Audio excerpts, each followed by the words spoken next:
In today's latest 5 insightful minutes, we're going to once again examine the current sentiment of U.S. consumers with our good friend, Jonathan Sharp, the Managing Director of the A&M Consumer Retail Group, giving him roughly 5 minutes to respond in rapid succession to Ann and Mai's tough questions. Jonathan, let's start with this. You recently released another report based on your longitudinal survey on consumer sentiment.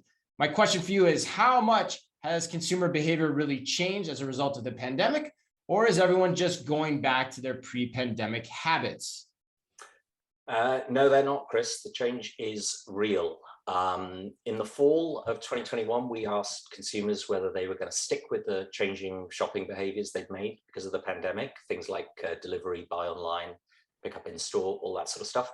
85% of them said they intended to stick with those changes. We asked that same question again in spring of this year, and 80% of respondents said they intend to stick with those behaviors. So I think that's a pretty solid group of consumers who've learned a new way of shopping. There's also another piece of data to support that. We asked consumers about kind of how they regard shopping, functional or leisure. 59% of respondents regard it now as a functional pursuit.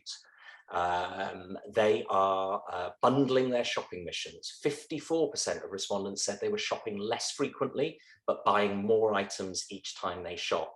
So they express an intention to change, and we see an actual change in behavior in terms of shopping missions. So I think this is very, very real. I think it's here to stay. I think retailers need to get used to it. Consumers have learned a new way. Okay, Jonathan, what about inflation? The absolute theme of our survey. 4 weddings and a funeral. Theme song was "Love is all around us." Theme of this survey: inflation is all around us. It is everywhere. So consumers feel a bit more optimistic about their household income, but they expect to save considerably less than they did 6 months ago. And the reason for that is we asked them what they expect to be spending more on. And they expect to be spending considerably more on basic needs, things like food, gas, heating, and that's eroding their income. We also asked consumers about what barriers there were to shopping. Back in the fall, those barriers were things like the shopping environment, health concerns. This survey, 49% of respondents said it was price increases and products and services were too expensive for them. And that was particularly pronounced amongst the middle of the income range. So folks with 50 to 75,000 of income, they are the group that have seen the most pronounced rise in concern about inflation. And that sort of group is sort of the mass of retail who are suffering, their gas and home price increases. One other small detail in the survey, we ask about app usage in the next 6 months, and not surprisingly, Amazon and Walmart are number 1 and number 2 in that, but new entries to the top 5, number 3, Dollar General, and number 4, Costco. So coming from way outside of the top 10 to rise into the top 5. And I think that's a sign of bargain hunting on the part of the consumer. Wow, that is a big, big data point. All right, Jonathan, let's now talk work. Any information you can give us on the state of the workforce as it relates to retailing? Yeah, sure. So obviously we wanted to understand whether the Great Retirement was real. And the survey that we conducted would suggest that it is. We asked respondents about any changes they'd experienced in their work setting. More hours, fewer hours, higher rate of pay, lower rate of pay, whatever. Of those who were working pre-pandemic, 22%, 1 in 5, have left the workforce.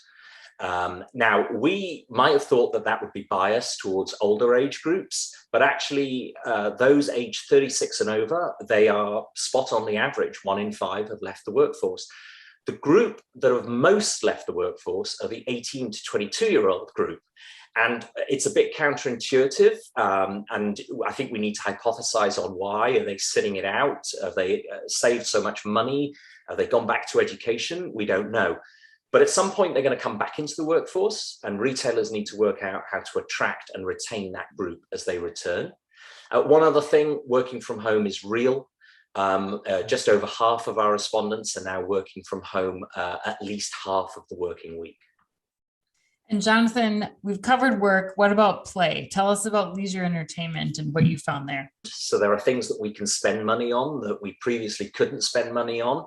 And when we ask about the types of things consumers want to spend more on, apart from basic needs, where inflation's eating into things, they want to spend more on experiences. And in the top 5 categories of desire to spend more, you'll see in there airlines and travel and wellness and fitness, so going to the gym. So clearly hidden in our survey is the intention to hit the beach and look great this summer, because that's what they're spending their money on.